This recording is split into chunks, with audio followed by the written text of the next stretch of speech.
Please don't push me. Please don't push me, but y'all push B. Now we got dwellers from Cali to Flatbush B. Now they got heat on they feet that say press B. And now we so deep in the streets, y'all can't stress me. Can't curse me, then bless me. I'm crucifying my flesh, that's less me. SAT'd from preaching, can't test me. Atheists are now believing, that bless me. Yeah, we got the basement replacing any of those worldly pursuits that y'all chasing, any of those trials and tests that y'all facing, any of the relationships that y'all changing. We rearranging, making the shame shift, giving Satan back what's his, that's the blame shift. Rise up and walk commands, that's the lame shift. Cheat codes for living this life, that's the game shift. All on Yeshua, man, the rest is manure, man. I'm dying daily, so I rise up a purer man. Pressing B daily, so my sins looking fewer, man. Washing the blood, so my sins down the sewer, man. Yeah, so press B with me, and let's let whatever gon' be just be. Yeah, so press B with me, and let's let whatever gon' be just be. What's up, everybody? May is Mental Health Awareness Month, so I'm encouraging everyone to take care of their well-being and break the stigma behind getting the therapy and the help you need. The world is better when people are healthy and happy. Easily, you can get to better help, have access to over 30,000 therapists, and you can switch therapists at any time with no extra costs. I want you to visit betterhelp.com/bside, and you can get 10% off your first month. Once again, that's BetterHelp, HELP.com/bside, 10% off. Do yourself a favor, especially in the month of May. Treat yourself to better health through BetterHelp. All right, y'all, enjoy the show. Peace. What's up, everybody? Welcome to The Basement. I am your host, Tim Ross. Shout out to all of my dwellers from literally all over the world. Whether you catch just our weekly show, thank you so much for being a part of it. If you're part of our daily on Wide Open, thank you for rocking with us. We are so grateful that you have chosen vulnerability to be your normal life and your default setting now. Like, we are just happy about that. So, as you know, what we do here, we get to talk to people one-on-one. We just get to have conversations. I am always so delighted to have our guest on. I'm especially thrilled when I am intrigued by someone that I got an opportunity to meet, and I'm like, yo, at some point you got to come on The Basement. And I'm always so grateful when they say yes, because they don't have to. They could just be like, no, right? But whether they fly in or drive in, I just don't take it for granted. And my guest today, there is no difference in this. I'm so excited. I got to meet her in December of 2024 at an event that we both attended. And I was signing some books, and she came up and she shared a vision with me and a trailer for me with some work that is upcoming. We'll get into all of that. But I was like, girl, you got to come sit on the couch. Like, we got to have a whole conversation around this. Like, I want to be a part of the journey and the story around how this vision comes to life and how this work gets out to the world. So she agreed, and she's here. And I think we're just going to have a great conversation. So I'm introducing for the first time, not the last time, because once you come on, it's like once you in the house, you got to come back. Like, you know what I mean? For no reason, like nothing even got to be going on. You can come back to just be like, I found the best apple fritter in Dallas, and we'll just eat it and talk about it. If it's vegan, vegan, it has to be vegan though. I want to introduce to some, present to others, a kingdom ambassador, a multi-hyphenate, and you'll understand why I included the multi-hyphenate after you figure out and find out all the things that she does. But for the first time, ladies and gentlemen, April Sha'Lil is in the building, ladies and gentlemen. Let's go! Thank you for having me. What's up, homie? What's up? I'm so grateful you're here. I am too. Thank you so much for coming. Thank you for having me. It's all divine. It is. That's very how divine. I feel. And good things come to those who wait, because I waited. Yeah, I did too. Yeah. I actually wrote a rap. Well, I didn't write a rap. I made a rap last night and a voice note to a friend about the wait being prolonged. Really? Yeah. That's so interesting. Yeah, we were like, I'm in the basement because he graced me. The wait was long. It was prolonged. It was fun. That's dope. And she wrote something back about the basement where the cool cats chat. It was cool. We had a moment. Hey, Yeah, I like the basement where the cool cats chat. Mm-hmm. Okay. I'm going to use that tagline, might show up again. I want to make sure your friend gets credit. Yeah, shout out Imari V. Okay, Absolutely. Imari V, where the cool cats chat is kind of fire. I really like that. I really like that. Okay. Tell us where you are from. Tell us how you got to be who you are now. A lot of people assume when I'm sitting down with somebody that this person has always been who they are. They polish, they know their purpose, they know what God's called them to do, all the things. And it's like, nah, there's a reason why we invite people to understand the backstory, because none of us just get here. None of us just arrive. We show up as an amalgamation of all the experiences that we've been through. And I know it's no different from you. So where did it start? So I'm born and raised in Denison, Texas, super small town, like 25,000 people right now. I was born into a family that was, my mom and dad were married at the time, and they got divorced when I was 4 years old. Okay. I went with mom for about a year, and then my dad, we had this family reunion. My dad was like, I'm taking April to the family reunion, and he picked me up from the family to go to the family reunion. We went to this family reunion and discovered that we were actually at the wrong family reunion, eating catfish and playing cards and like running around, and it was the wrong family. So I think the whole thing was divine, because post that, my dad never took me back, and instead he fought for custody of me, and I ended up growing up in Denison with my dad. Wow. Wrong family reunion is crazy. Okay. By accident? By accident. But y'all stayed for the whole thing? We stayed. I guess they didn't discover. I'm 4. So Well, I guess course. they didn't discover. This ain't on you. It's not on me. It's not on me. I guess they didn't discover that it was the wrong family until like the end of the day. And it was like, we just spent all day with the wrong family. And we drove like 12 hours, like several cars, just driving around somewhere in Texas, I think East Texas. And after that, I was never taken back. Yeah. I'm only laughing at the sheer providentiality of it all. Like, it just, I haven't heard a story like that before. No, God did his big one. He did a big one on that one. That was a reverse Uno card of major proportions. Absolutely. Wow. Yeah. So you wind up being raised with your dad. Yeah, absolutely. So my dad raises me, small town. My dad has 10 siblings. So I'm being raised by a village of 7 aunties, 4 uncles. I'm a Boys and Girls Club kid. I go to Boys and Girls Club every single day. Yep. After school, I'm an athlete. I'm a star athlete. I am a academic scholar as well, just growing up with me and my dad. Yeah. My dad was an entrepreneur. He worked at Oscar Mayer and all these other places, but for the most part, I saw my dad be an entrepreneur. Wow. I didn't know at the time that I was being planted in the seed of entrepreneurship, and then later on, I would become an entrepreneur as well. Yep. I think I shared with you, my dad was like Fred Sanford, so we would Right. have beds and dressers and air conditioners and anything you could think of. It was in our front yard, and I would just be outside, like sitting and waving at the cars going by, like not knowing, like, girl, your daddy a junk man. Like, what are y'all doing right now? So that was kind of my life for a long time. We lived in that house for like 10 years, and then we transitioned. But I was born and raised in Denison, went to high school, middle school, all those things, and then following that, I went to college at Texas State University in San Marcos. Wow. I stayed there for a while. I Yeah. did my undergraduate studies there. I did some graduate studies there. While I was in graduate school, I got a real estate license, and I kind of ran away with real estate.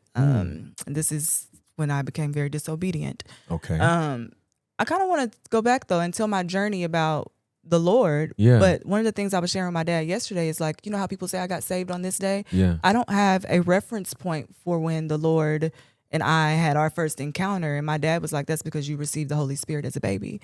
So I've kind of always been wired a particular way. Yep. But went to college, undergrad, grad, real estate. And then from real estate, I did that for 10 years. Okay. I'm technically a licensed broker. I Yeah. don't practice, but in the journey of real estate, God started to really shift my heart towards socioeconomics Yeah. and underserved communities, and really seeing real estate from his perspective and not so much just from the transactional side of things, but what he intended. You know, the earth is the Lord's and the fullness thereof, and like, hey, this is mine, and it's not being managed properly. For sure.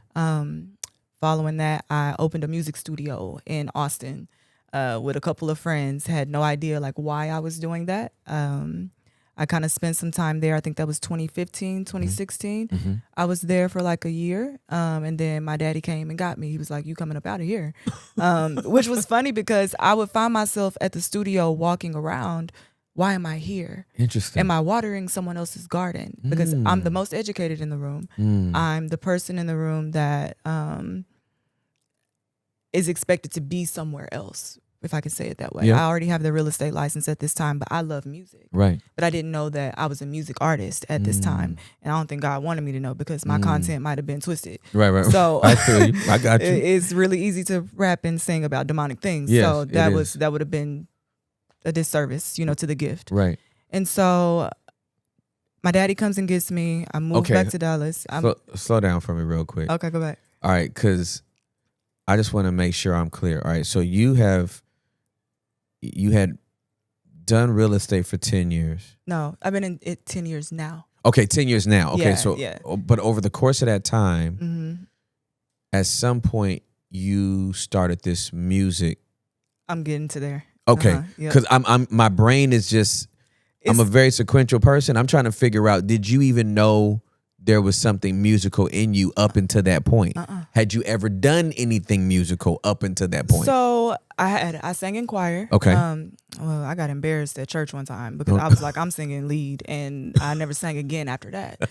But I was in select choir, UIL select choir with my school. Okay. I was in choir through Boys and Girls Club. Okay. I was on the step team Yep. as well. I was the kid that was always choreographing dances at Boys and Girls Club. Like, you have to pull some of this out of me because it's vast. No, for sure. absolutely. I'm sorry. No, that's fine. But yeah, so the music bug was in me. Even when I think back now, I wrote my first song per se in elementary school. And that wasn't my song. I was writing Tyrese's Sweet Lady lyrics in elementary school, like verbatim, not knowing why I'm just writing it, but I'm just at breakfast writing these lyrics out. Like, why is this little girl writing this out? Right. So I wrote those lyrics out. And so I guess God was kind of letting me come into some things with music, sure, but not for sure. fully exposing me to what I would carry, Gotcha. what I was carrying. And even at the studio, and this is 2015, 2016, we would have nights where, you know, it'd be lit, like, and we freestyle, and I would be on one, and I could go and go and go and go. But it was a joke to me because I have a degree in English. You know, I'm a paralegal. Right. I'm a real estate agent at this time. So like me doing music, oh no, everybody doing music. Right. Everybody's doing sports. Like, no, I'm going to law school at some point. Right. This is trivial. Yeah. So for sure. I was just playing around. Yeah. And I never took it serious. So fast forward, my dad comes and gets me from Austin because at this point I'm living in the studio. I've lost everything. And there's a lot that I'm skipping over in that. But Yep. You went all, suffice it to say, you went all in on the music stuff. I went all in at the time, and I let my real estate license expire. Got it. And this was me coming, I had just got out of college when I had my real estate license, and I was making $10,000 a week. And I threw all of that away to go be at a studio with a bunch of broke ninjas who can't pay for studio time. Right, So exactly, I don't know what I'm thinking about. So my dad is like, it's time to go. Wow. And I had an encounter with a friend who shares a name with my dad, and he kind of like quoted my dad verbatim, and I was like, okay, I'm about to leave. So my dad comes from Denison to Austin to pick me up and then drops me off in Dallas with my mom. So this is the second time I've ever stayed in a house, third time with my mom since I was 4. Wow. So I stayed with my mom. That didn't last long. It was like a couple weeks. Yeah. And then from there, I was trying to find my way. I believe at that time, I didn't know for sure what my purpose was, but I discovered a guy named Dr. Miles Monroe. Yes. And I went on my first 5-day fast with no food. And prior to this, I had got rebaptized while I was in college and all these things. And so I was always thinking of the Lord, whether I was living for him or not. For sure. I was always considering For him. sure. And I had crazy, crazy faith. And he would honor my faith, even though I was out of alignment with him, for sure. Absolutely. But when I got to Dallas, I went on my first 5-day fast, and I wrote my purpose statement for the first time.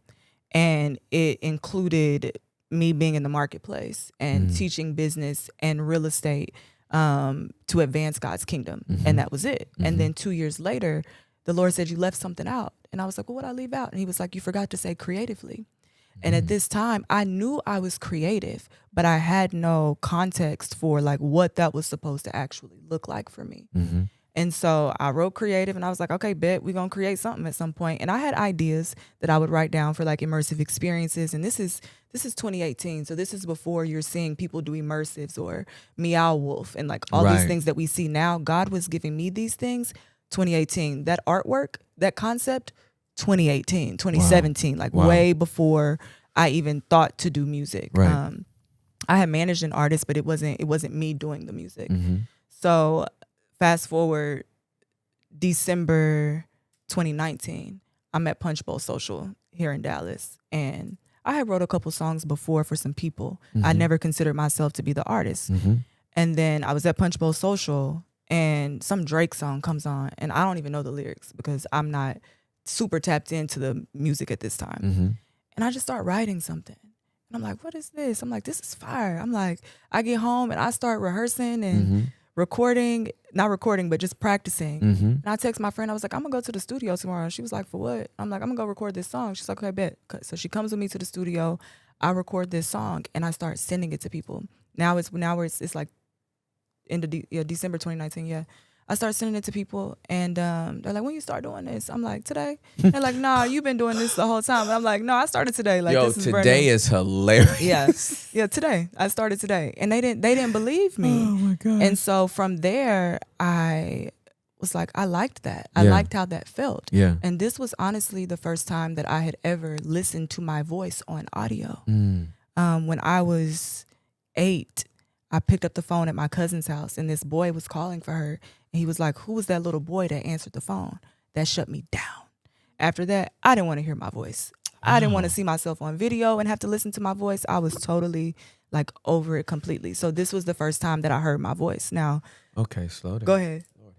And I talk fast. No, it's not that you're talking fast. It don't have nothing to do with that. I think for me, it's how something as quick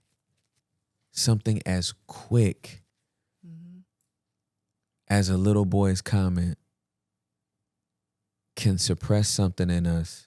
You've never seen his face. You have no relational equity with him. You don't know who he is. And it had that much of an impact for you. That from 4 until that moment, you didn't want to listen to your own voice. Yeah, I was 8. He was probably like 16, 17. Okay, so can we? I already know that this myth has already been busted, but can we just shatter it into smithereens? Sticks and stones may break my bones, but words would never hurt me. Is cap, Big cap, huge all caps, right? And it's not scriptural, not at all. I just that words matter, y'all. Words matter. Watch my mouth. Watch your mouth. Like, we have to watch our mouths. We could set somebody back 10, 20 years just off a flipping comment. Absolutely. Wow. Okay. I just needed to. Yeah. Dang. It's like that. The if you can kill it in seed form, it'll never grow. That was the intention. Was to kill it in seed form. That's right. But God always, helps us to overcome. For sure. So I sent that track out. I was in my apartment and I was having an encounter with the Holy Spirit. And I kept saying, bara, bara, bara. And I was like, what is going on here? And I kept saying, bara, bara. And he was like, create. Bara means to create in Hebrew. And he was like, it's time to create. So from there, You had never heard that word before? I had heard it. Okay, got you. But I didn't. I had heard Dr. Monroe say it a long time ago. Yeah. But I hadn't been tapped into Right, like, for like sure. why are we saying butter? What you Right. talking about? Right, exactly. You know, like why are we saying this? You're right. So I'm just in that moment in this space, and I'm saying it, and then I began to embody it. I had no idea what I was doing. Wow. I was like, okay, I'm gonna write another song. So I just started writing more music and going to the studio, and then COVID hit. And from there, I moved from Dallas up to Denison. Mm-hmm. And the day that I moved to Denison, I wrote the first track on the album, which is called Lead the Way. Mm. And to a secular, or I don't even like that word, to a beat that was, to a song that is not faith-based. Right, absolutely. Yeah. There we go. So, and it was at that point that I knew, oh, this is an album. Wow. I'm about to do an album. Okay, cool. Yeah, I'm gonna do an album. And I'm still doing real estate at this time. I'm still consulting people. I'm teaching. I have a lot of things going on that I'm doing, but I was like, okay, yeah, I'm gonna do this. And from there, that was April 2020. By May 26th, which is my birthday, 2020, I had recorded a whole album. From that, I took some friends for my birthday to a dinner, but really I made them listen to the project and fill out surveys to tell me what they thought about the music. Got a bunch of feedback, and then I was like, okay, I'm gonna re-record this. And I went in, I re-recorded all the music. I learned what a stem track was. I learned. Okay, slow down. Okay. This is, I'm so fascinated by you right now. All right, so they knew it was your music? They had no idea they were coming to hear my music, but when they got there, they found out. Okay. Yeah. Some of them knew that were closer to me, but there were people in the room who had no idea. Like, I invited a diverse group of people. I invited some realtors. Yep. I invited some white boy realtor. I invited some Hispanic people. I created a focus group and made it my birthday dinner, and we listened to the album.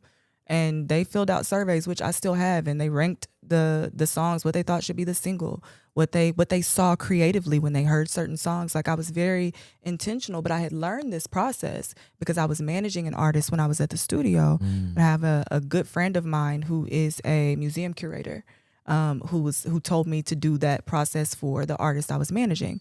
When I did it for the artist I was managing, it wasn't as thorough and detailed, but I had enhanced it at this point for myself. Yeah. And it changed everything for me. So I think what I'm struck by is the level of humility. I know a lot of artists that would have a listening party, but they wouldn't be open to feedback, right? Definitely not on a comment card, and then definitely not followed up on like, oh, I'm gonna go re-record and change some things based on the feedback. That takes a level of humility in the creative process that I find very refreshing and endearing, but it's also rare. Do you know that? Like, cause I'm learning that. Yeah. Like, that's not normal. Yeah. A lot of the things, I feel like God really gives me things to do that are uncommon because he placed it in my heart to be uncommon. Yeah. And so he can trust me with the uncommon things. That's great. Yeah. Yeah. And that process was part of it. Yeah. All right. So you go re-record and change some things based on the feedback. Are you again sharing some of the feedback you received? Like, what were some of the things that you were like, oh, bet, okay, let me go back and do that? Like, what? One of the things a friend said was that I sounded like I was on top of the beat and not in it. And he was like, you need stem tracks. And I was like, well, what is a stem track? Because at this time, I'm going to BeatStars or YouTube and I'm downloading MP3s and I'm like, I got a hit. Boom. Yeah, exactly. I ain't no hits. So I'm just like, I'm going to redo this. Yeah, that makes sense to me. And then there was some where it says, it sounds like you're reading. Okay, cool. Let me go memorize this. At this time, I haven't memorized. Well, let me record it now without looking at my iPhone note. Right. So the little things like that really shifted the sound of the music. And I'm still new to all of this. I'm still an amateur. So even today when I go back and listen, because this is 2020. So keep in mind, I'm releasing an album 5 years later as a new artist who recorded it 5 years ago. Because I re-recorded it in 2021. So it's just marinated. Yeah. That's all it is. And to be honest, there were a lot of things that I was communicating in the music that I hadn't fully become yet. So the music in itself is a prophetic picture of where God was taking me. Okay, okay. So let's slow down some more then. You know what I mean? Yeah. I got, okay, Listen, okay. listen. You uncommon for real. It's it's humility to submit to a curated audience that you chose to come listen to your music and give you some feedback. The level of self-awareness to know I made some music I haven't even grown into yet. Mm-hmm. I found that out later though. I didn't know that when I was making it. This is before God snatched everything from me to show me me. But I'll get there. I did all that, re-recorded. By April 2021, we had finished the re-recordings, and we went and we created this film for a week straight. April of 2020. Millie, is this the same week that we shot the film? Are you serious? What are you saying to me right now? What is happening? Yeah, it was around this time. I got chills. It was around this time. We shot the film in April 2021. That's crazy. Okay, Yeah. okay. So, Huh? just 642-782.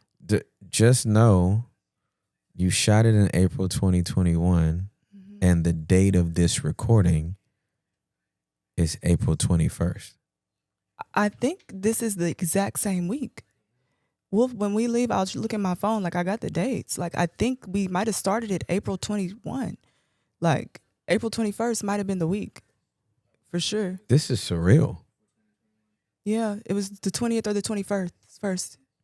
Yeah, I'm flustered now. Like, that's I'm tripping. Like, that's crazy. Where? Oh yeah, that's true. And he went to Denison yesterday. That's crazy. I drove through Denison like literally what 12 hours ago. Wow. Yeah. I could speak in tongues at the moment. I'm gonna reserve myself. I'm gonna reserve myself. Wow. It would only be edifying for me. But yeah. So yeah, we recorded the film, and following that, I thought it was coming out. I was like, yeah, we doing it. Like, Yeah. and some things happened. I happened to have been scammed by a contractor I was working with, and I lost 6 figures. And that was the beginning of a long journey of what most would refer to as a Job moment. That happened. That popped off around September 2021. October 2021, my mom, I had to rush her to the hospital. Her throat was closing up. She almost passed. December 2021, no, November 29th, 2021, my father went into the hospital unknowingly to have quadruple bypass heart surgery. We're getting to the thickness of the story in this part. I was in a relationship at the time, a covenant relationship that I thought was a covenant. January 2021, I separated. 2 weeks later, I'm in the middle of the Daniel fast. In my separation, I find out that I'm pregnant. March 2022, I have a car accident. I total my BMW. So now my business is in shambles. I'm pregnant, but I'm separated and I'm by myself. And my car is totaled.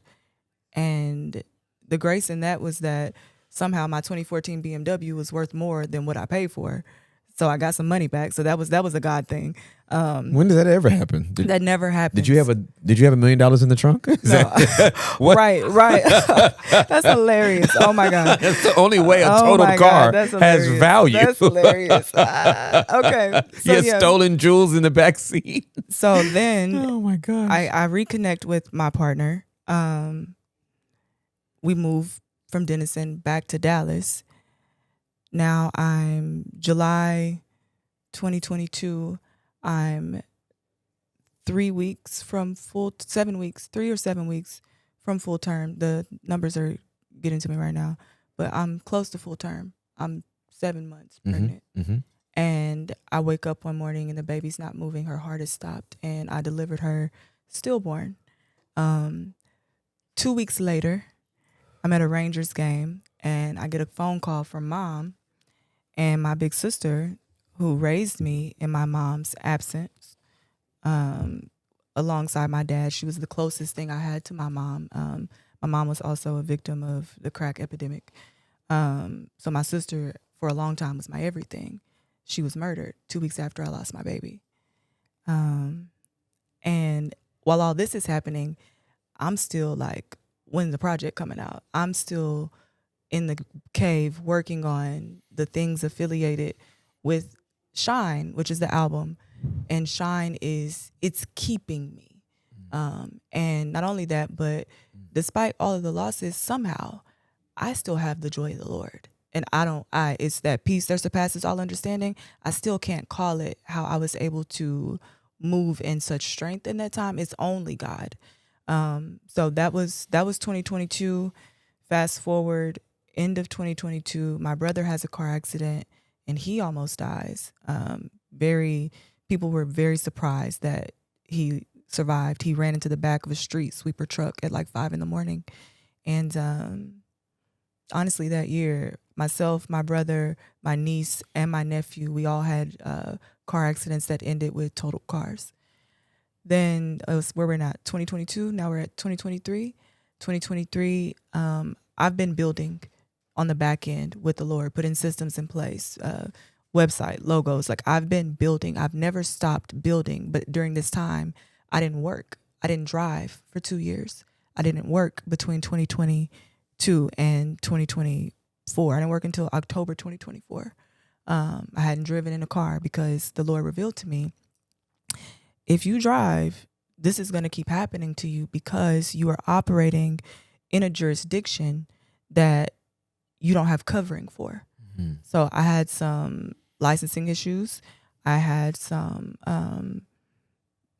just different things that I needed to take care of with tickets in Austin because I was also harassed by police at one time. So lots of things going on with that. But the Lord was like, you don't have the spiritual covering to participate in this jurisdiction anymore. The grace that I was giving you, that is lifted. So don't get behind the wheel until you are square with this government because I cannot cover that anymore. So I learned all about spiritual jurisdictions at that time. Please indulge me. Just for 5 minutes. Go ahead. I've said a lot. In the 29 years I've been a believer in Jesus,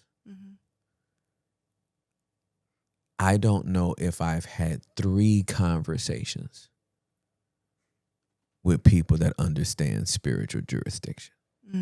Obviously, those 2 words are not in the Bible. So before the purists try to come out and say, that ain't even a thing. The kingdom of God and heaven is the most legal environment in the universe, 100%. In the galaxy, in the cosmos. It's a very legal environment. Everything is based off the king's word. These commands, these decrees, these precepts, and these laws have benefits and consequences. And if you interact, when you interact on this level, everything is based on the law. The Satan, the adversary, all of his accusations against us are true. He cannot lie to a God who is also a judge. So whatever he goes to him about you, he's not lying. We on earth say the devil is a liar. He lies to us. He deceives us. He's not lying to him. That's good.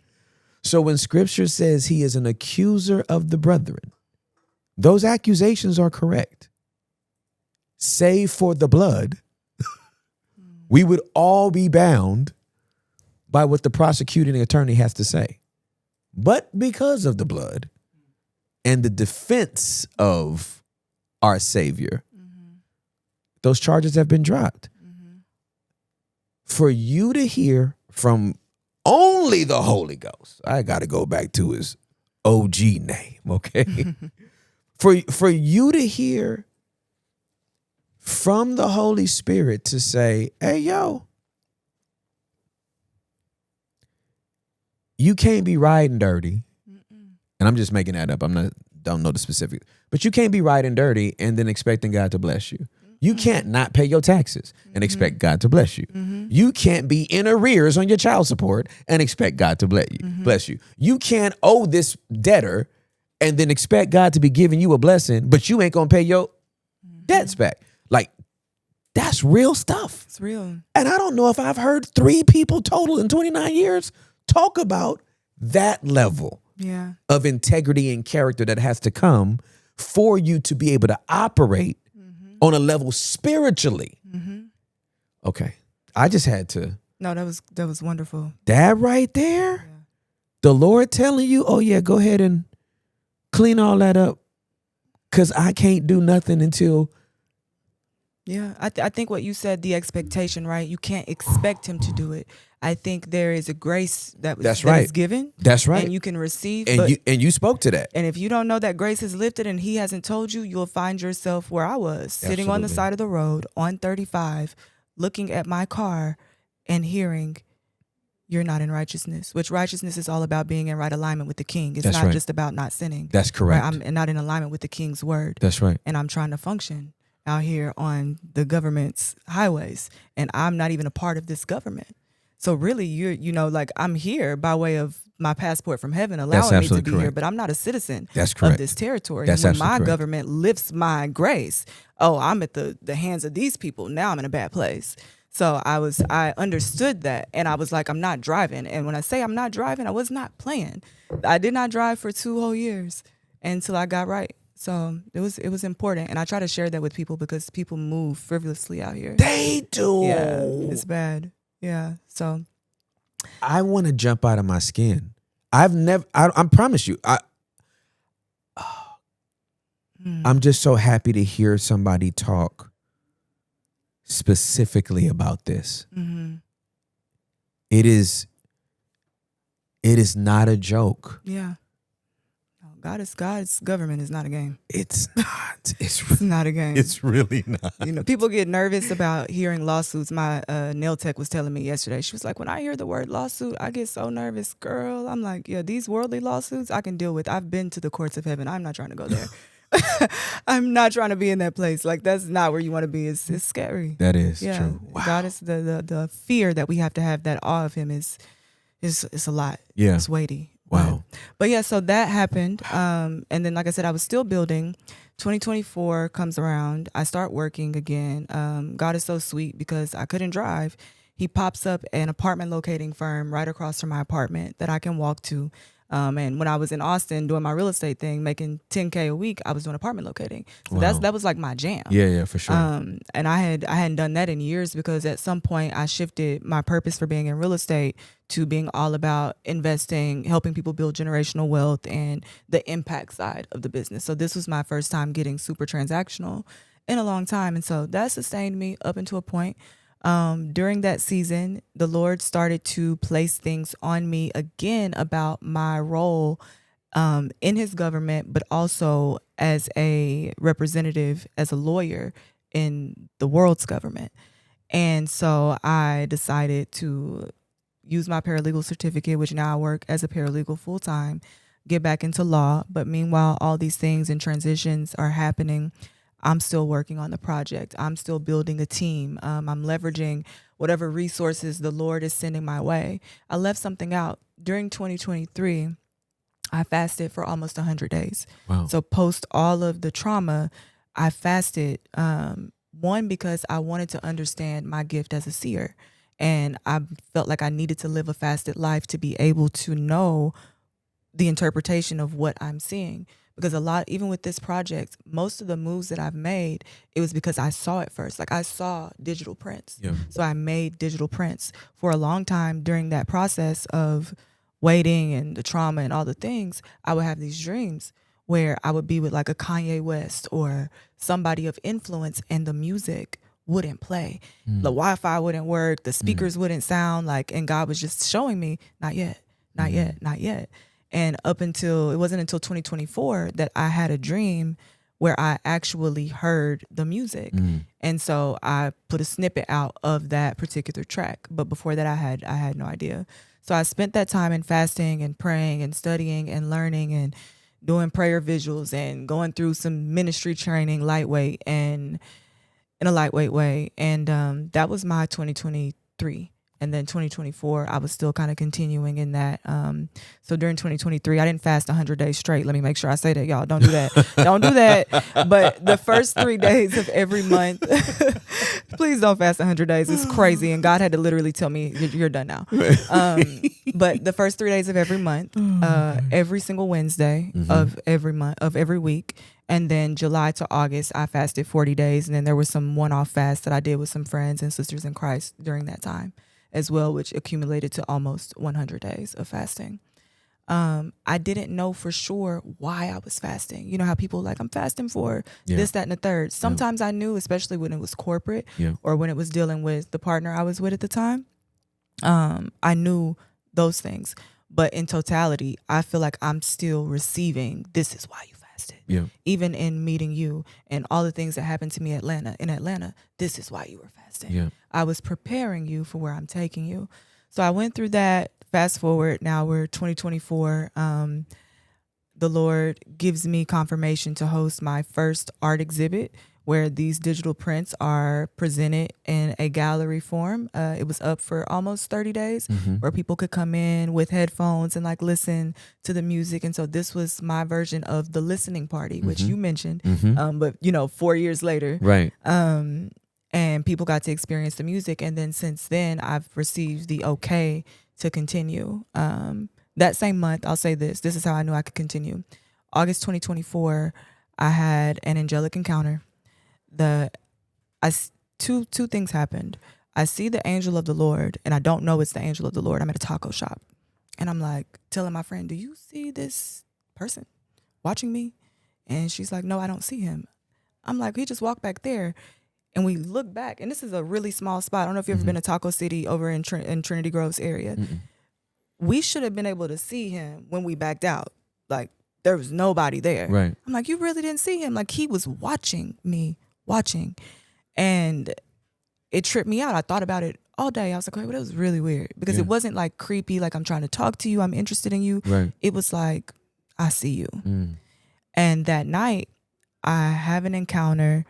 The encounter starts out where there's this demonic entity that is coming up on me, and I cast it away, and then I run out of these glass doors. And I'd like to say this was a dream, but that's not what I felt. I felt like I was I was taken. And this guy is waiting. And at the time, I don't realize this is the same guy that I saw. So I get in the car. He's like, get in the car. I get in this van, and he's like, no, get in the back seat. So I get in the back seat, and I'm riding with him, and he turns on the radio, and this is the most fire rap song I have ever heard in my life. And I lean over because I'm like, what are we listening to? And on the screen, it says, Angel Track. And I said, you're my angel? He was like, yeah, I'm your angel. Wow. And I was like, okay. And he said, you need to do your ideas. I said, how you know about my ideas? I was like, you've been helping me with my ideas? He's like, yeah, I've been helping you the whole time. Wow. You need to do your ideas. So we continue riding, and I realized I don't have my seatbelt on. And I'm like, okay, let me put my seatbelt on. And before I can put it on, he's like, you need to put your seatbelt on. And I see these two individuals down on the ground, and I realize we're not driving, we're flying in this car. And I'm like, yeah, let me put my seatbelt on. You know? Right. So we put I put my seatbelt on, and the last thing that he says to me is, first you have to be built, then you can be made. And then I come back, and I wake up or come out of wherever I was, and I just start writing down. I tried to write the lyrics to the song, and that didn't work out well. Yeah. But it was at that point that I knew that the Lord was giving me the green light to push this project forward. And there were still some things that I had to walk away from, some people I had to let go, some ministries and prophetic prophets I had to walk away from, and different things that were happening. But once I released those things, it's been full speed ahead. And in that time I met you in December, it was, there was a minister, light-skinned woman, very powerful. All of y'all came up there and were doing music, which was crazy, you know, Augmenting Kingdom Reality. Like I still remember that. But I can't remember her name. She, long hair, maybe kind of looks, maybe she's Dominican or something. I don't remember her name, but she talked about setting a date. And that when her husband was sick, God gave her like 10 days to wait it out for him to be healed. So I set a date for my own life on walking away from the narcissistic environment I had been in and all of these things. And I didn't even make it to that date. It was something that happened specifically with Dr. Trim that let me know I'm in the wrong place. So that digital print that I gave you during prayer on, well, the one with the piano, I put it together. I put the NFC chip on it because I know Dr. Trim loves technology. She would get it. I wrote her a note, and during prayer that night, I found her and I gave it to her. And she was like, this is what I'm talking about. This is what I'm talking about. But it's in the middle of prayer, so we don't get to have a real dialogue. And then this girl sends me a message and she's like, Dr. Trim is talking about your art. She sends me this video. So I got this video of Dr. Trim showing off my art in front of all these people, and I'm not there. But she's like, come back over here if you can. And I have my partner with me, and he's like, go. I'm like, it's 11 o'clock in Atlanta. Can you walk me over here to this hotel that's 7 minutes away? And he's like, nah. So ultimately we don't go. And it was at that moment, I'm like, I just missed out on meeting the greatest of all time because somebody is not in alignment with me about purpose. And there's a whole, obviously the relationship is a whole story for sure, absolutely, in itself. Yeah. But I miss out you on weren't this. basing it on that moment. It was a multitude of things, but like that was that what TD Jakes, the inflection point. Right? That was the indicative moment. Yes. Yeah, exactly. That let me know like, oh no, you got to move around. And so the following week I have therapy. I'm in Potter's House therapy, and me and my therapist have been working through all of these things, and I make the decision like I'm out. So January 2024, I'm out. It's really December. I leave, move, stay with a cousin, get an apartment January 2024, and the Lord just begins to show me like you had to disconnect from all of these things in order for any of this to go forward. Even our interview came post me letting all of those things go. For sure. And I've just seen him continually reveal to me like, I'm taking you to a place, and it's not about you, but it's, I need you. It's through you. But like the dreams, like all these things, like moments of just being on an escalator and going up and like seeing people, you know, just so much stuff that the Lord has shown me to let me know like this moment is the time. So even this being the week that we shot the film is crazy to me because he's been so clear that this is the time. And I've been waiting for 5 years to release something that I've never done before, which is difficult in itself because people don't expect this from me. And so it's just been a long journey, but that's kind of some of the things that have happened leading up to this moment and the release of this trailer on your platform and the album coming in July. So, all right, this is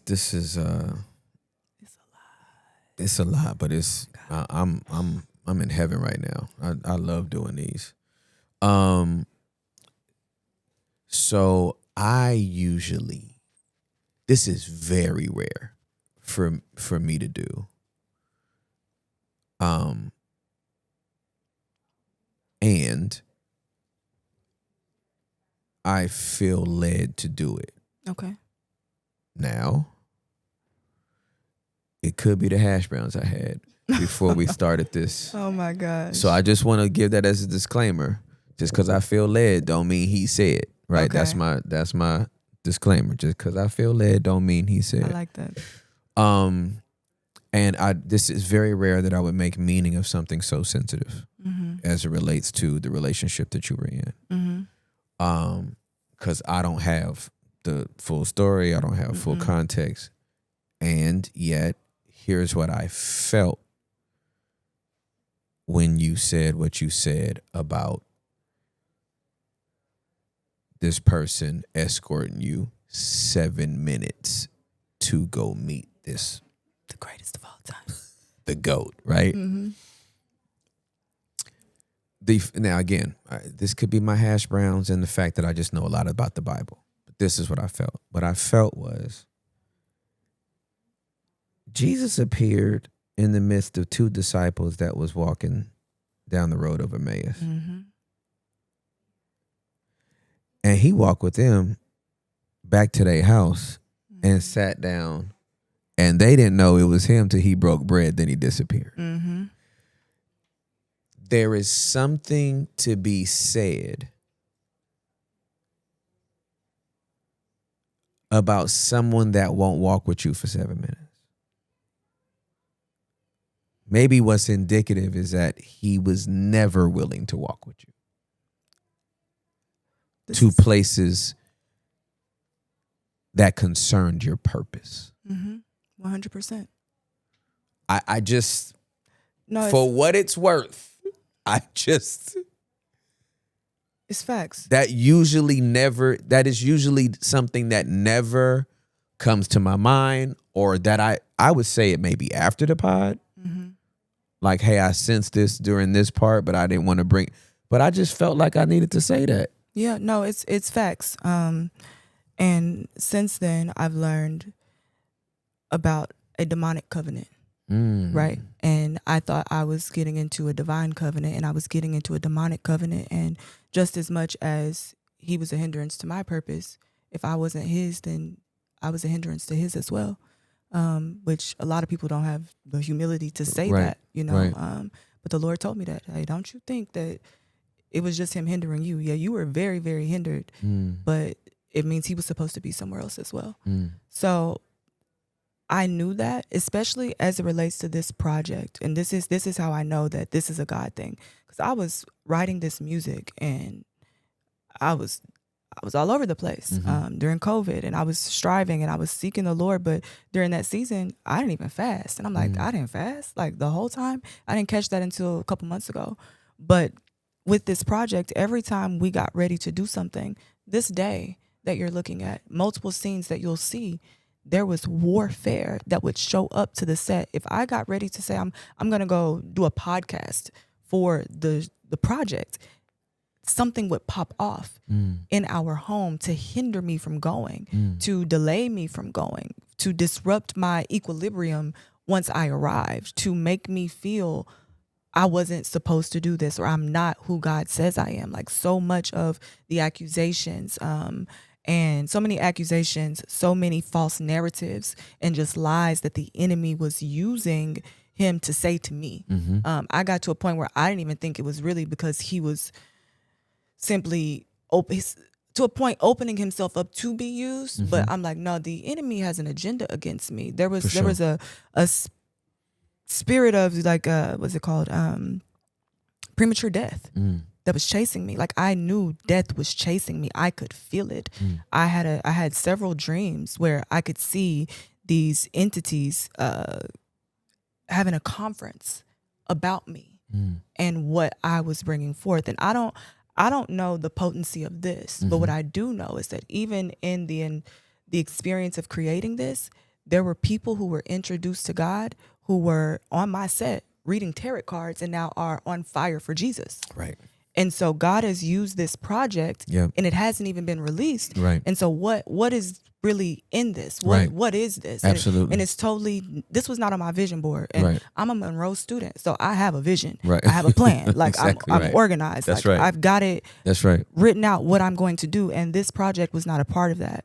And this is how I know it was a God thing. But every time it came to this, there was discourse. Like, out of nowhere, and it was weird, like really, really, it was deep. Yeah. I mean, even in one of the films, I'm showing up on set and I've got bruises on my arms, and so there are different things that are going on, and I'm like, this must really be a God thing. And for sure, even beyond the project, it's also like something is trying to hold me captive. Yeah. And so I found myself in a multitude of circumstances where I was being accused, I was being harmed, I was being emotionally abused.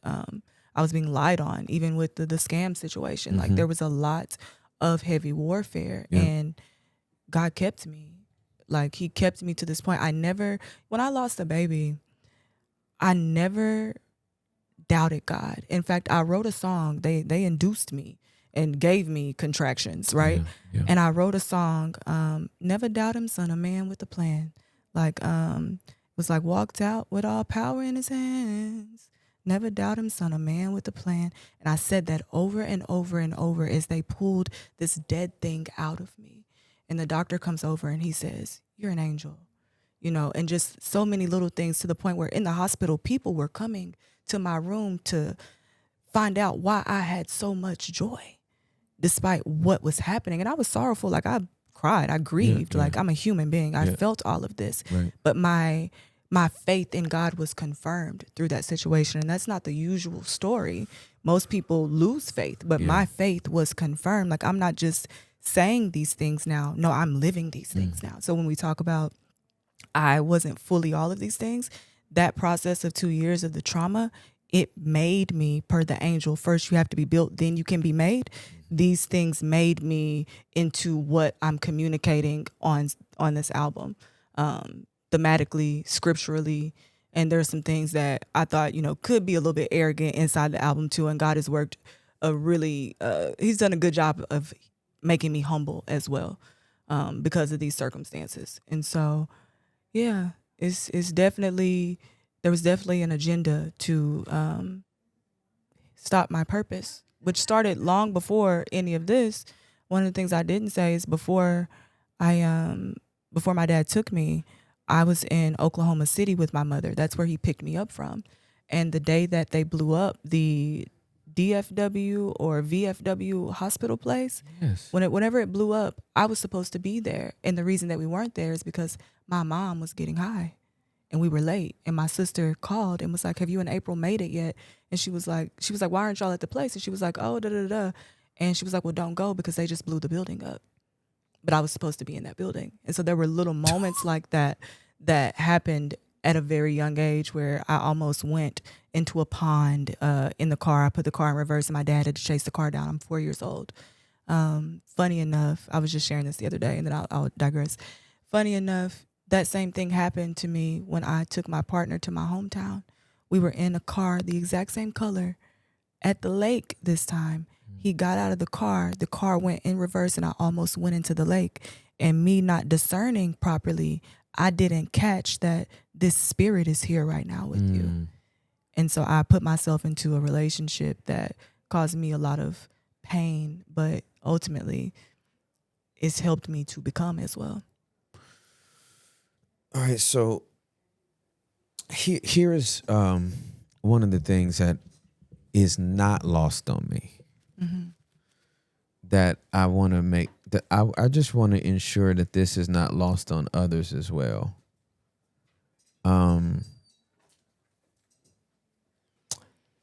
Discipleship and spiritual formation is important. And you know it when you hear it. You were discipled well. Like, for real, you were discipled well, because you can't share the story you just shared. And it's not about composure, or like, I'm not talking about like even therapy. Like, you went to therapy. There's a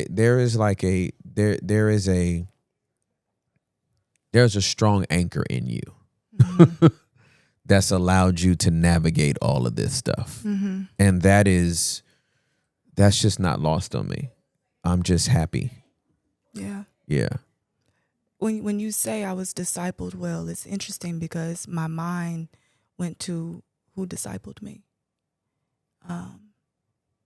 My spiritual father, who happens to also be my biological father. But to be honest, other than that, I was discipled through the internet. When I say I was a student of Miles Monroe, every video.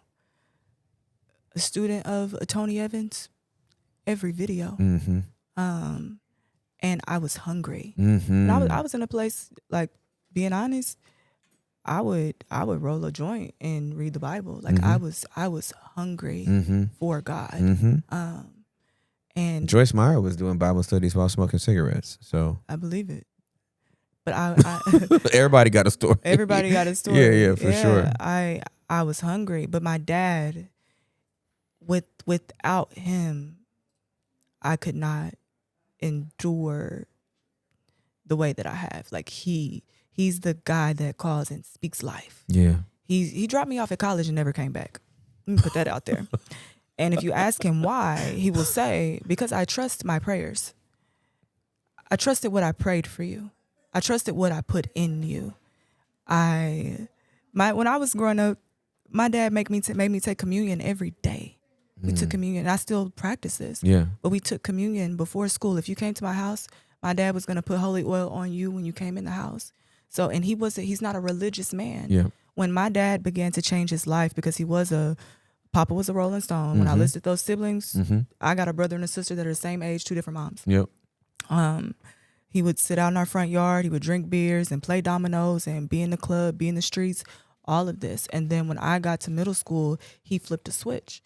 And in that, and I think I talked about this in Millie's BTS, but my dad would play certain music on repeat. And he went through this season of playing Michael Jackson's Man in the Mirror on repeat.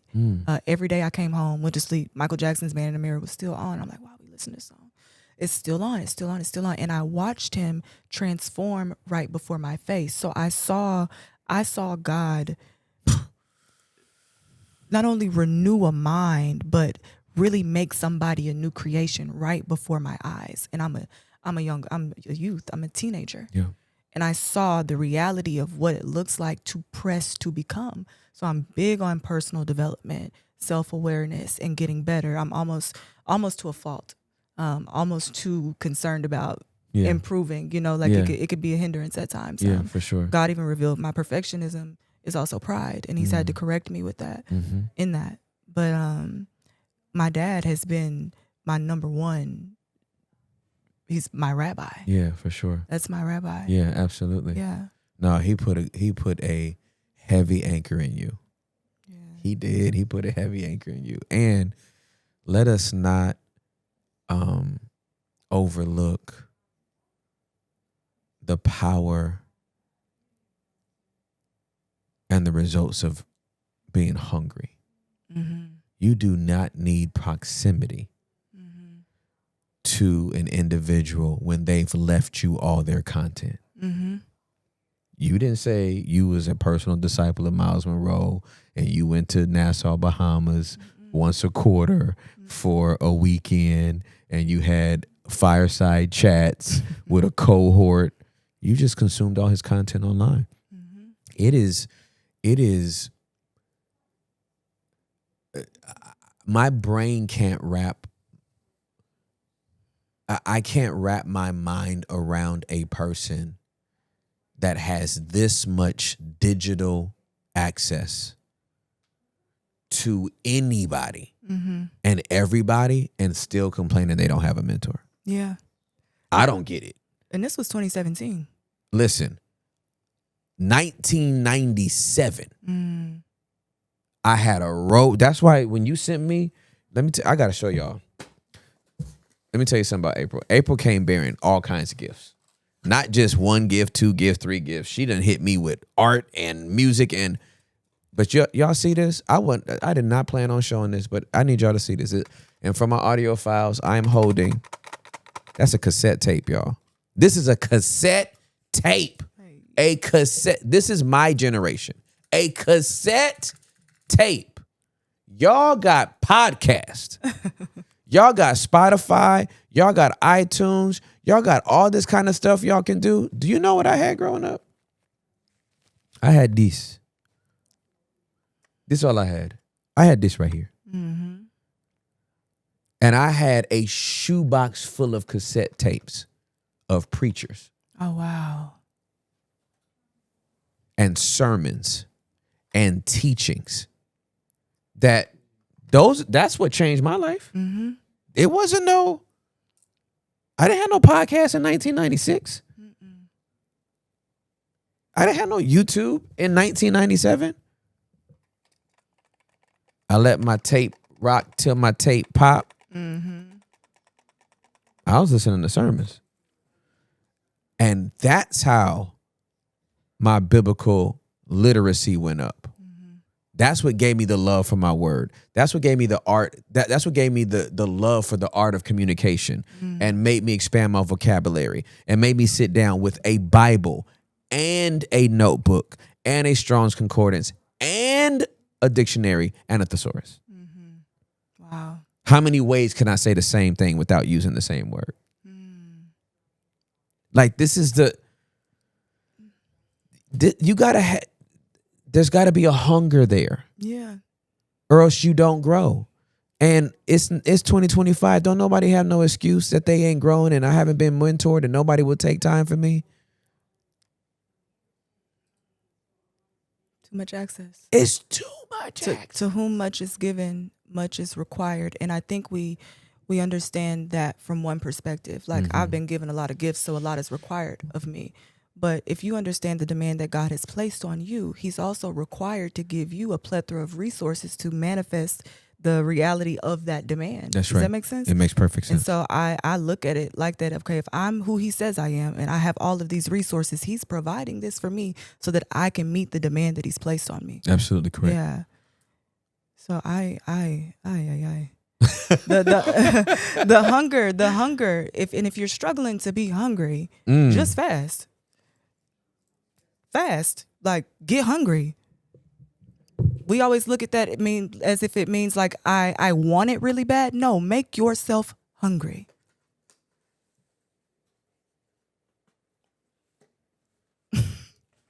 Oh my goodness.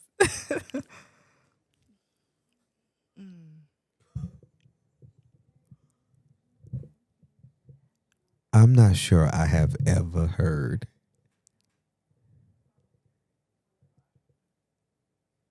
My dad taught me that. if you not hungry, go on a fast. It's so practical and literal.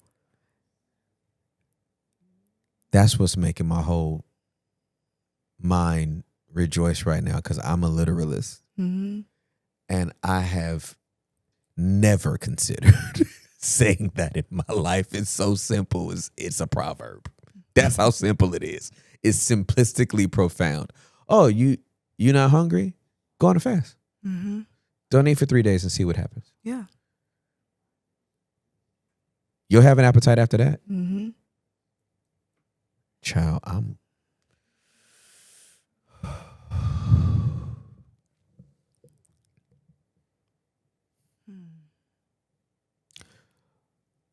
Talk to me about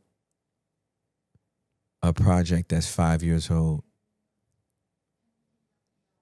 You releasing it 5 years later. And how you feel about that. As soon as you said that, the first thing that came to mind is grace. Because 5 is the number for grace. She was discipled well. Okay, go ahead. Wingate discipled me too. You just reminded me. The prophetic numbers training came from another mentor. But I am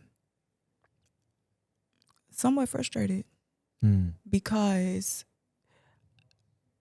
I'm excited about the project. I'm excited about the music. I think people are going to love it.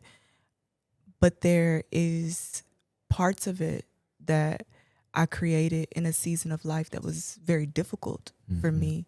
And even, for example, when it comes to performing certain songs, there's a level of aggression that I'm not embodying right now, because now I've moved from surviving to actually shining, right? Which the album is called Shine. Right. So I'm out of survival mode, and I can hear threads of survival mode in that.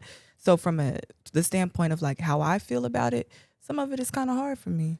Other parts, not so hard. I love it. I think the patience that I've had to have in the process, I'm grateful for that, because God taught me how to wait.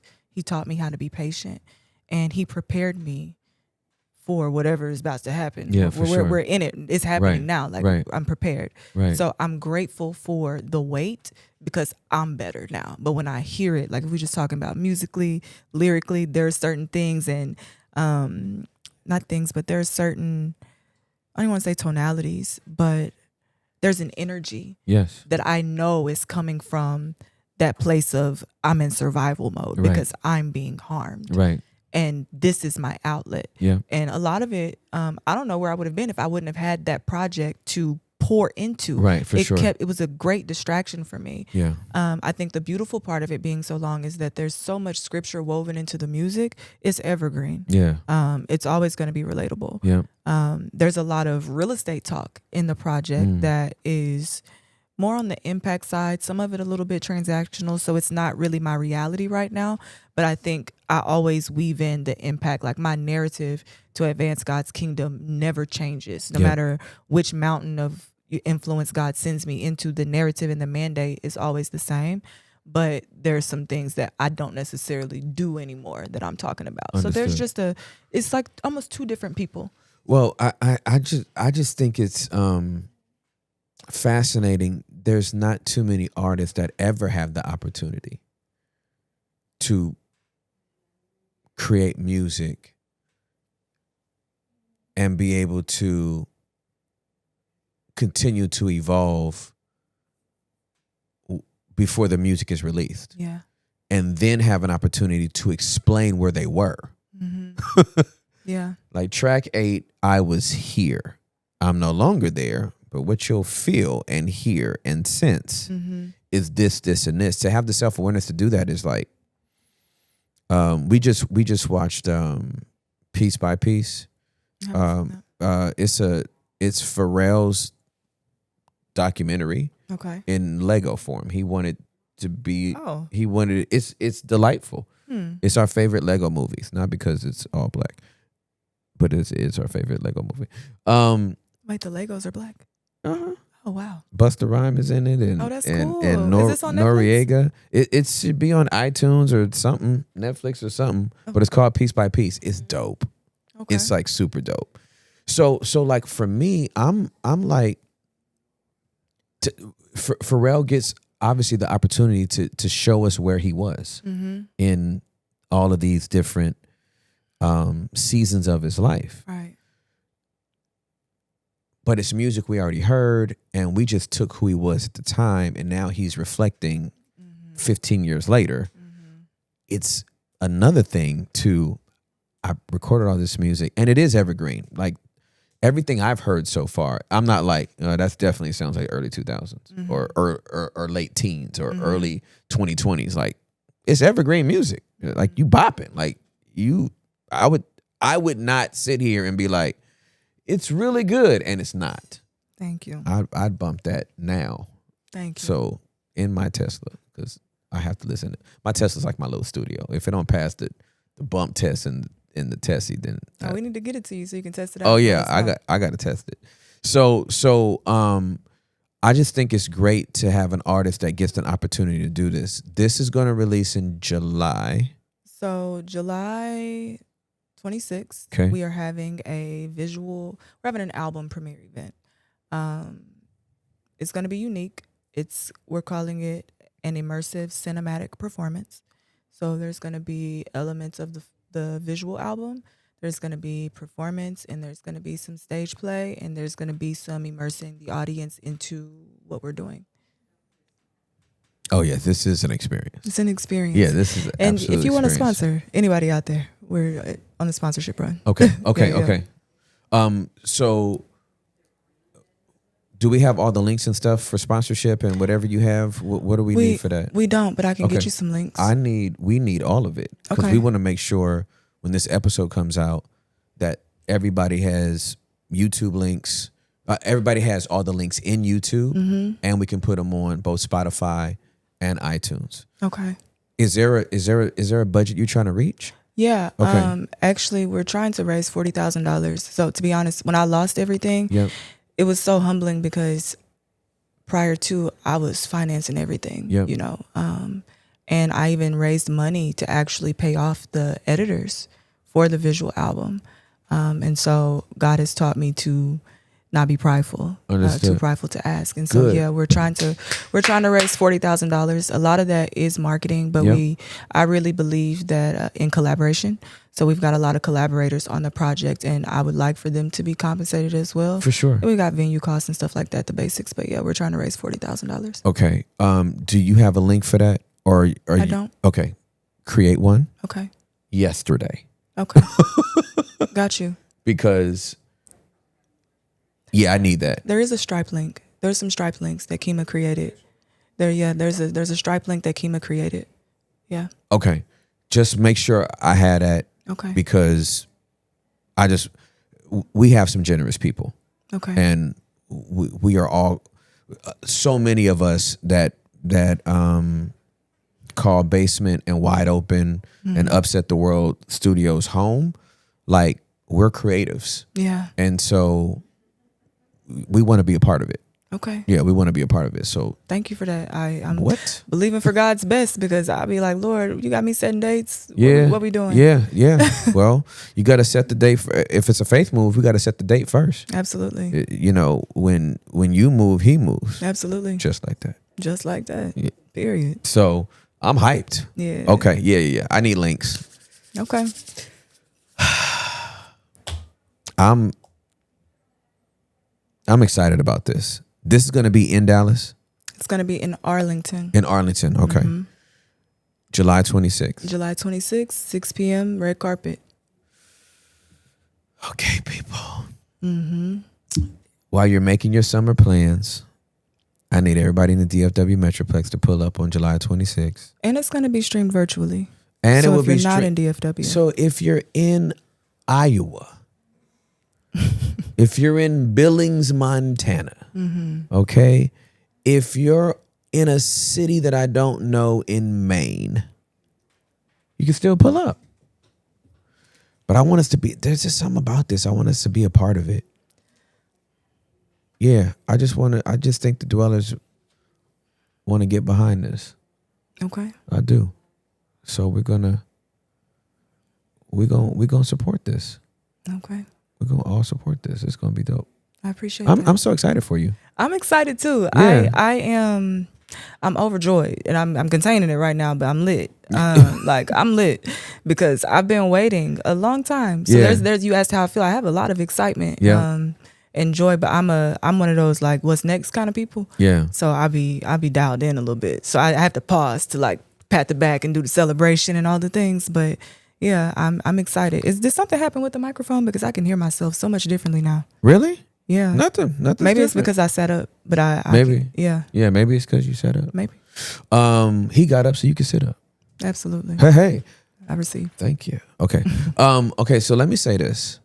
Because when you said that, like you're reserving your enthusiasm, you're curbing it, but you're lit right now. Mm-hmm.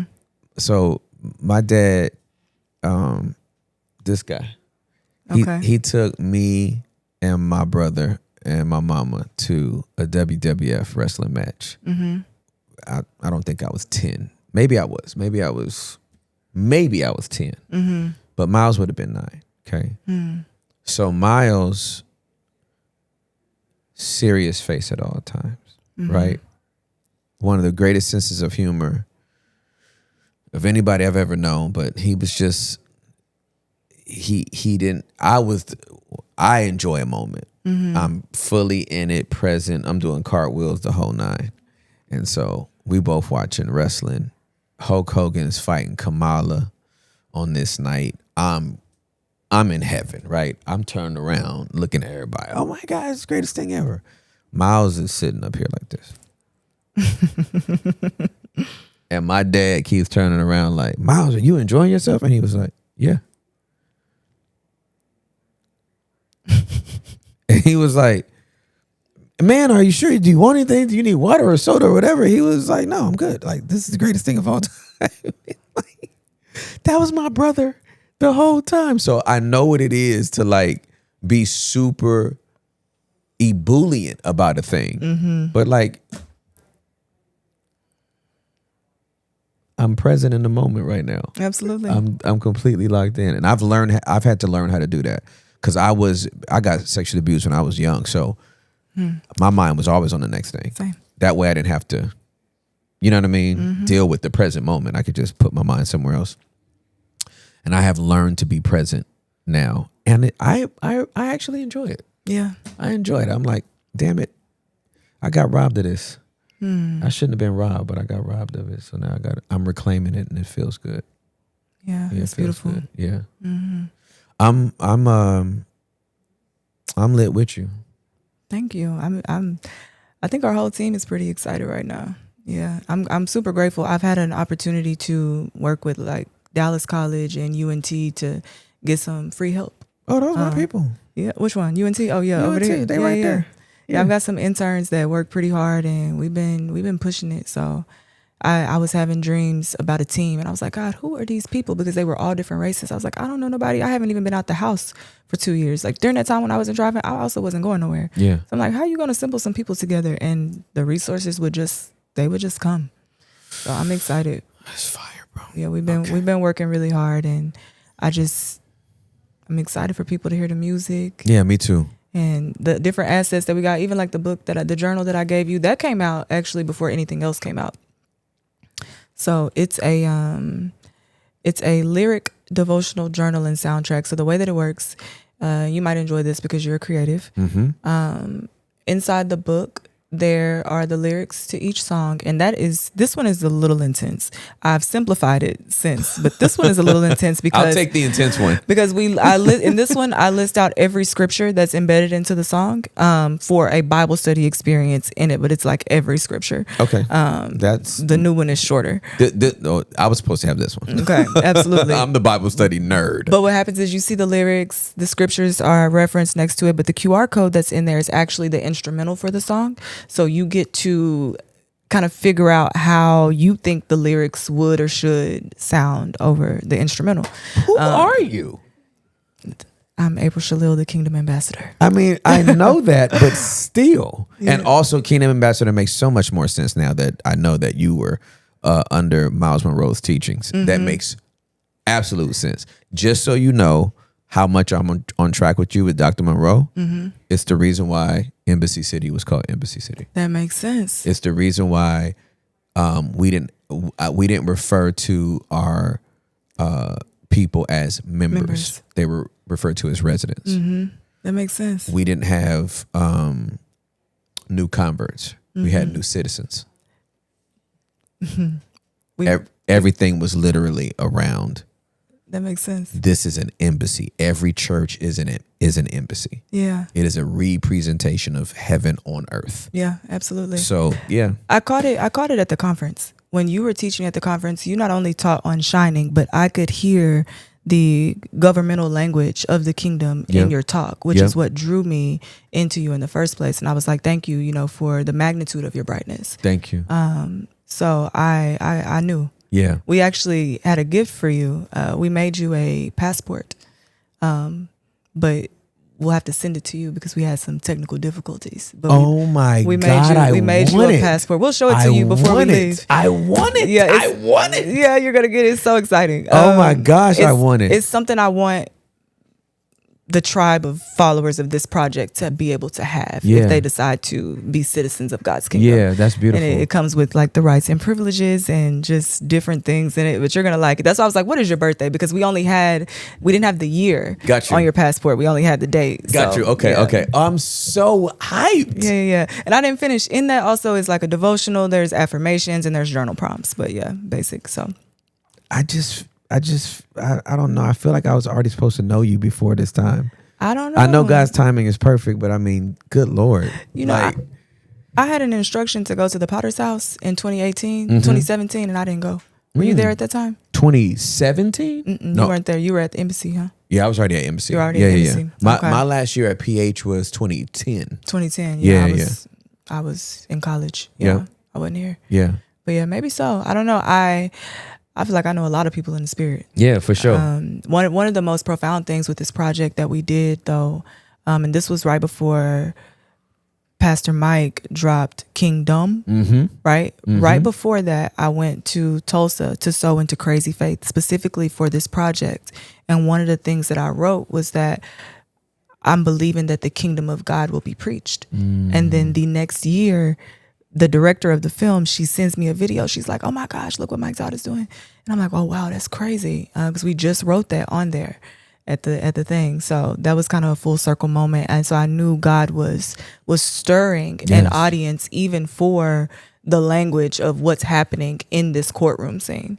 Right. And so essentially when we talk about the film, I'm on trial because I represent this government. So I'm on trial for treason, which is kind of weird because one of the things that you'll see me do is I'm actually taking money from churches and giving it back to the community. So churches who are mismanaging. Yep, the understood. funds. Understood. Yeah, and so that's why I'm on trial. But I did some other stuff that isn't depicted, but I'm on trial for that. But the language is of the kingdom, and I think people should know more of that governmental language and understand like we are under a governing authority. And I think it's really important for this generation because I believe in my heart when we talk about marketplace ministry that God is sending us into these territories, into these industries to bring kingdom protocols and processes into them. Absolutely. This is something that Miles Monroe wanted to see. That's right. I think now we're actually seeing it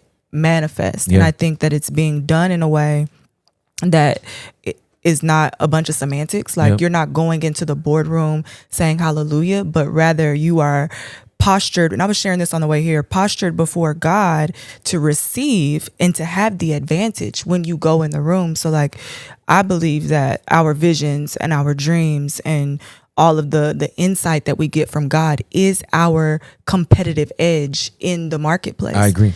And I don't think that people are looking at it that way. I think visions, dreams, and all of that is so heavily looked at as just I'm having a divine encounter or God is saying this thing to me prophetically, and you get kind of caught up in the hype of that. Next thing you know, you're dropping prophetic videos on YouTube, and God is like, I gave you this information to go into the health industry tell them this and do this and take epidurals out of here and whatever the case may be. That's just one of the things I'm concerned about. But I think it's for that. I think we're hoarding this information on these YouTube platforms because it gives us followers when God is like, no, take that prophetic word to the White House. Yes. Take that prophetic word to Roger Goodell at the NFL. Right. Absolutely. And so when even at my job, like I pray for what insight can I provide to this man that I'm under? How do we become a Daniel? How do you become a Nehemiah? How do you really walk in an Esther anointing?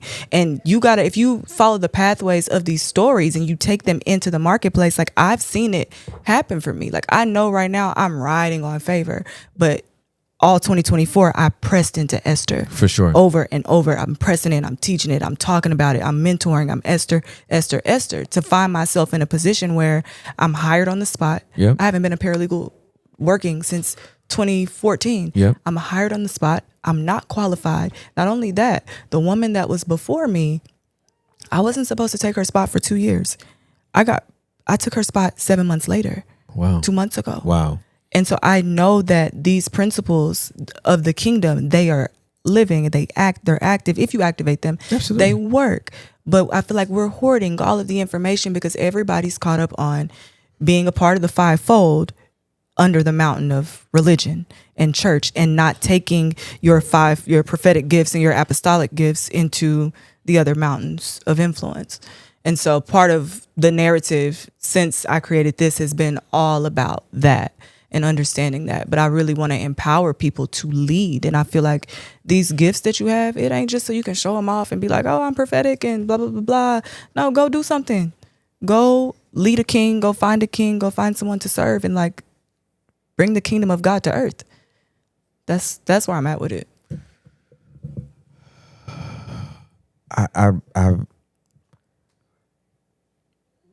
I feel so seen right now. Yeah. What? We aligned. No, like the alignment is you're literally finishing sentences that I have said here, that I said when I was pastoring, that we talked downstairs about what my assignment was as a pastor, to help people that thought they had already met God realize they hadn't, right? And really get them into the kingdom, right? And not just to the institution that they subscribed to. After that, it was about equipping them to go reside on one of those mountains. Yeah. Religion was never one of them. 80 to 85% of everybody in your church works in the marketplace. Ain't that many jobs to get at the church as well. After you get a graphics person and a small groups pastor and whatever, you equipping everybody else to go out. Yeah. So instead of us being lazy enough to just be like, Lord, save Tim Cook at Apple and let him become one of your disciples, why don't we raise up the next Tim Cook? And then he can take over Apple. We keep complaining about what our president is and isn't. Why don't we just raise up people in government? And that's my same thing. Daniel, Hananiah, Mishael, Azariah, and Joseph. Yeah. Those are the people I always look to. I'm always attracted to the people that dealt with those that were in the secular realm, right? Who's talking? Who is in Pharaoh's ear? Who is in Nebuchadnezzar's ear? Who is in Cyrus's ear? Who is in Darius's ear? Yeah. That's who you need to talk to. So you talk to. So when you talked about us being who we are as our competitive edge, when I go into a boardroom or I go into a business meeting, when I sit down, by the time we get up, they know I'm not from here. Yeah. Not from Texas by way of Cali. They know I'm not from this country. Period. They know that I have dual citizenship. I have a blue passport or whatever the real heaven one is, right? Because, and you'll let me know when you give me my passport. Because what they don't understand is, of course you're refreshed by my authenticity and vulnerability. Only people from the kingdom have this.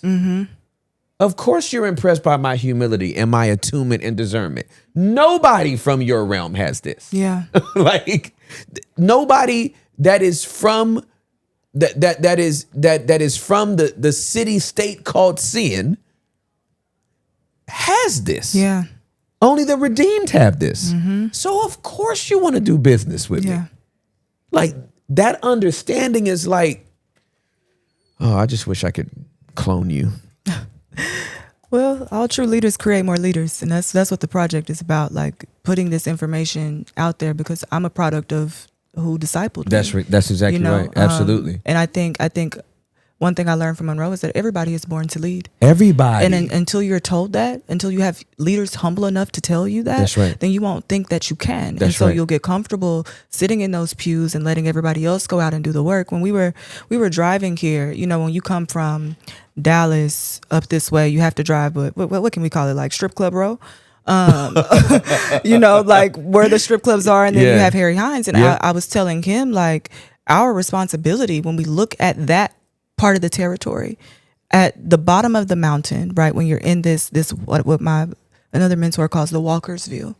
This is where we pray. This is where we intercede. This is where we address the principality before we get there. That's right. Then going up the mountain, now we go find out who's the owner, how do we buy it, what's the cost, what does it take to purchase this property and bring it back into the kingdom of God. But if you go in there without having addressed the principality, now you got jurisdiction issues again. That's absolutely correct. So then you have no authority to be here. You have no authority. And we see that in Daniel when the angel is fighting they got an issue. Absolutely. Right. And the angel is trying to bring the word. And so you have to address the principality. Then you go in to take the territory. That's right. Once you take the territory, now you're at the top of the mountain. And this is what is called the eagle's view.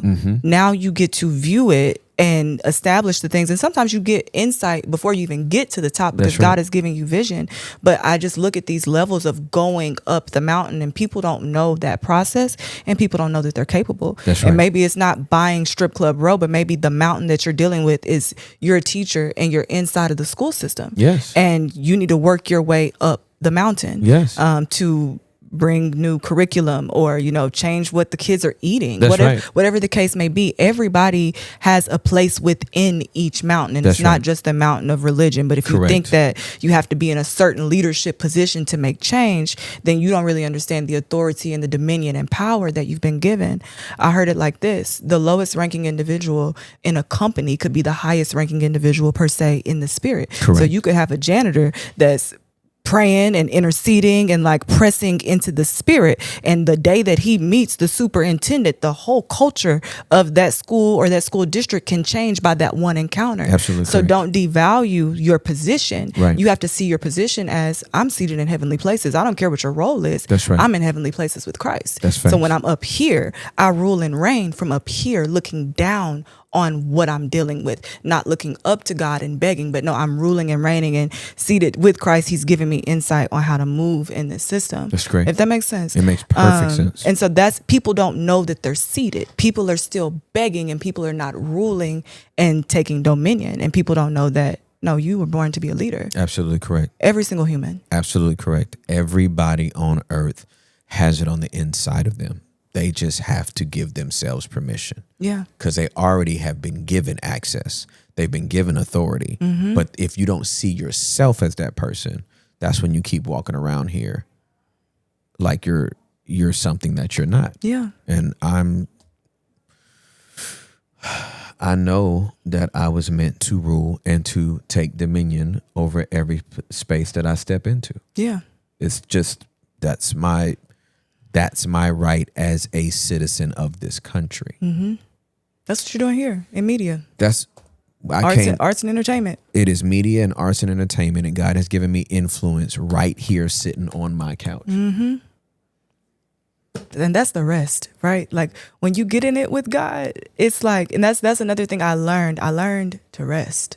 And it's He taught you that when he gave you the job across the street from where you live. Exactly. Walk across the street. Oh, you don't have no car no more. Oh, you're submitted? Great. I'll bring the job to you. Absolutely. That's kingdom. Yeah, absolutely. There is a coin in the fish's mouth. Yeah. You don't even have to get a new trade. Yeah. I'll bring it right to where you are, Peter. Absolutely. Mm-hmm. Yeah, meeting you and not having to go through y'all's process. Same thing, but I've learned to rest. Yep. Like if it feels forced, it probably is. It is. I ask, seek, and knock. I will knock on the door. Yeah. I won't even wiggle it.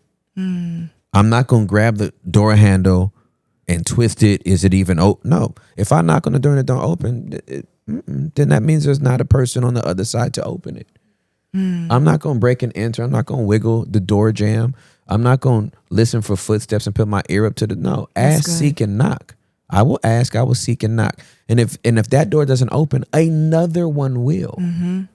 And it's guaranteed. He said, behold, I've set before you an open door. That means he went ahead of you and set the door. You just got to find the right one. You just got to find the right door. You don't need no keys in your hand. Yeah. No, this is.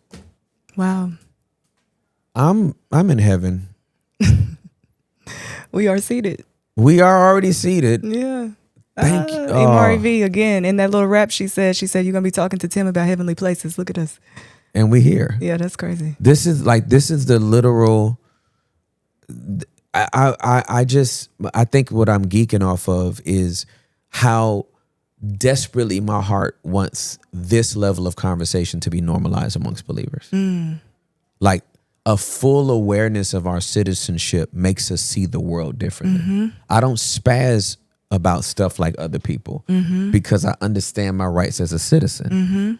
I don't even entertain myself with some of the other stuff people are arguing about because I'm like, that's barbershop talk in the kingdom. That don't have nothing. That has no bearing on anything you trying to do for real. Yeah. This is a moot point. It won't. But who cares who the president is? Yeah. Absolutely. As a citizen of the kingdom of heaven, who cares who the president is? Jesus' entire life was against the backdrop of the most nefarious government that has ever been on planet Earth. Yeah. And he had nothing to say about Caesar except pay your taxes. Pay your taxes. And I got something to say about this president or the previous one or the next one. I'm not from here. I'm not from here. Tariffs, sheriffs, embarrass. Lakers in 5. I'm just playing. I'm sorry. I rhymed it. I had to do it. But no, like that. Like I just don't get bothered by certain things. And I think an awareness of your citizenship helps that to not, you just don't worry about certain things. You don't. I mean, you just don't. Yeah. We're the king's kids. It's handled. Yeah. Oh my God, April Sha'Lil. Okay. Yeah. All right. You got to come back just so we can talk about Straight Kingdom. Yeah. Like after your project is done and we get you over this, we exceedingly abundantly. You asked for 40. Let's get 80. Okay, And I'm here then for that. and then that way There we you go can- with the 8s again. Yeah, there we go with the 8s. I'm down with it. Let's do all of that, and then, man, I'm too excited. I'm excited too. I appreciate the time. I feel I know I sped through my story. It's a lot going on in there, but I'm just grateful. This is. I'm grateful. I'm grateful for your daddy too. Oh, he's the best. He's deserving of so much more than he knows, and I think for him, you know, he hasn't been able to leave a tangible in his at this stage hasn't left a tangible inheritance. But I'm like, what you have deposited into me is eternal. It's Like, priceless. It's not going nowhere. It's Yeah, only for going sure. to, and he came to a point. This was maybe about a month ago. He said, if you were the only person listening, then I told the world. He said, because I know who you are. And that was weighty for me. It was weighty for us. Ooh, I what? was like, ooh. I said, Lord, could you just give me a double portion of whatever he's carrying when he's gone, please? Because that was weighty for me. Like the expectation. He's always had this expectation of me, and disappointing him. And this is so profound, because having a good father like him helped me understand my relationship with the Father. It reminds me of the importance of people having their dads around. Like, you need that. Like, you have to have it, because I wouldn't really understand that this is my Father in heaven had I not had the type of father I have on earth. And disappointing my dad convicts me similarly to the way that I'm convicted when I'm outside of alignment with God. I don't want to do so well just to not disappoint him, because he set the standard high and he poured into me. So when I would get in trouble growing up, the whooping gonna hurt. And I can count on one hand how many whoopings I got. The whooping's gonna hurt. He can't ground me for too long because he liked to be outside. but that disappointment. Oh yeah. Yeah. Don't nobody want to disappoint a good daddy. Yeah. Okay, so can I tell you another? This is my observation. Mm-hmm. A woman that has a good father cannot stay with a bad man. Yeah. Mm-hmm. I've already seen the template. Mm-hmm. That ain't it. Yeah. Mm-hmm. There's just a base. You establish a baseline when you have a good daddy that is disrupted when you don't have that father present. Yeah. You don't know what the baseline is. You don't know what the template is. You don't know. Like when you have a good daddy, you buying me a Subway sandwich is not worthy of a yay and an amen. Yeah. You going to work every day is not like, I have a good man because he goes to work every day. My daddy went to work you supposed to go to work every day. What are you actually bringing? Mm-hmm. Yeah. And a good father gives that template to their daughters. Yeah. And so they set out with a different criteria for men than women that don't have a father figure in their life. Yeah. So. And I had a template and I made a poor decision. But like you said, you can't stay. You cannot stay. Once you came to yourself. Yeah, absolutely. Absolutely. And right? My dad is love. You know, he says, you know, why husbands love your wives. Mm-hmm. My dad is love. Like, I know that. And so now I know how to see that. Yeah. I know what I'm looking for. Yeah. Yeah. That's beautiful. So, and I'm sober. Yeah. I wasn't all the way sober minded, and that doesn't just mean I was smoking weed or drinking. Right, but for sure. I wasn't sober minded to be making that decision at that time. My daddy was upset about it. Yeah. And I didn't listen to him. Yeah. Your humility blesses me, girl. Oh my God. No, it really I does. appreciate that because the enemy be like, girl, you arrogant. And I'm like, no, I'm not. No, I don't know too many arrogant people that sit up and call out their own files and say where they missed it and what they got wrong and what they didn't listen to. Yeah. That's not the sign of arrogant people. And if the enemy's calling you arrogant, which arrogant is one of the tools he always wants us to be in, if he's telling you you're arrogant, it's a clear indication you're not. Yeah, Because if absolutely. you were, he would not tell you. Absolutely. Absolutely. That makes He a would be lot of sense. He would be Wow. telling you you're humble. Yeah. That makes a lot of sense. No, facts. Yeah. So, oh my God. Okay, I'm okay. Just come back. Okay. Just come back so we can talk Kingdom, or else I'm gonna try to make this go for another 2 hours. Just because I'm nerding out. I love you. I love you too. Thank you for the time. Thank you. Everybody, Shine is coming out.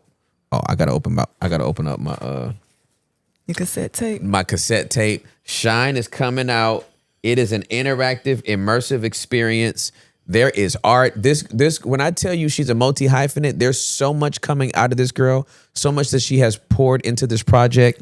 I'm so excited about what's going to happen when you all get exposed to the music, when you show up to Arlington, when you take place in the creative process, when you're a part of the immersive experience, when you're hearing the sounds, when you're seeing the stage play, when you're seeing the spoken word, the written content, hearing the music, hearing the lyrics, and allowing it to digest. What it does for you is going to take you to another level. Thank you, April Sha'Lil. Thank you. For being here. I'm so excited to see you shine. Thank you so much. Okay, y'all. Until next time. Peace. Peace. Yeah, so press B with me and let's let whatever gon' be just be. Yeah, so press B with me and let's let whatever gon' be just be.